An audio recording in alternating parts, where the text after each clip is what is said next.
Ako si Herbs, nag-aaral pa lang. Alam kong tamad kayo, pero mas tamad ako. Kaya tara, samahan niyo ako. Ngayong araw nga pala guys, magpapagupit na nga ako ngayon. Dahil nga napakahaba na ng buhok ko. Kasi ang tagal ko nang hindi nagpapagupit. Naging vlogger na ako lahat-lahat pero hindi pa ako nakapagpagupit. Kaya yan, nagmukhang taong gubat na at may puyo pa nga ako sa harap. Grabe ba? Sabi nga nila pag may puyo sa harap, bawal sa barko. Kasi lulubog daw. Eh di naman ako naniniwala. Makikita nyo nga maraming motor dito. Pero wala yung susi ng iba. Kasi yung isang motor sira. Hihiramin ko nga pala yung Aerox ng tito ko ngayon. Para may sasakyan ako papunta sa pagupitan. Kaya bago ko nga gamitin, magpapaalam nga muna ako sa tito ko. Grabe. Pwede hiram motor papagupit lang sa gilid sa malasan. Nandito.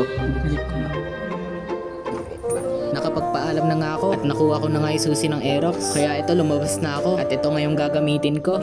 Batak nga naman talaga. Di nga muna ako makakapag-video habang nagdadrive ako para makapag-focus sa pagdadrive. Maiwasan ng aksidente. Kaya paalam na muna. At nandito na nga ako sa pagpapagupitan ko kay Jonathan's Barbershop. Dito nga lang to sa May Tulay. Dito sa Malasin, San Jose City, Nueva Ecija. Pumasok na nga ako sa loob at naghintay. Maya-maya nga next na ako. Kaya sinimulan ng gupitan ako. 70 pesos nga lang yung gupit dito. At ngayon nga lang ako nakapagpagupit dito. Kasi sa mga salon ako nagpapagupit, 150 yung bayad ko dun. Habang ginugupitan nga ako, umuulan na. Nako po, nakamotor lang ako. Pero buti na lang hindi pa ako naliligo. Kaya pwede ako mabasa sa ulan. Pero lalagnatin naman. Maya-maya nga natapos na rin akong gupitan. Ang pogi. Mukhang Jose Rizal daw ko Grabe ba? Apakalayo. Bidibidyoan rin pala ni kuya yung before and after ng kanyang mga ginugupitan. Kasi ipopost niya daw sa FB niya. Ito nga pala yung account, tas FB page niya. Follow niyo na siya guys. Tas sa kanya na rin kayo magpagupit. Pagkatapos ko nga magpagupit, lumabas na ako at tumigil na yung ulan. At yan nga yung hinarap kong Aerox. Basang-basa. Kasi kakatapos lang umulan. Uuwi na nga ako at di na nga ulit ako makapag-video habang nagdadrive. Kaya mamaya na lang muna ulit. At nakauwi na nga ako.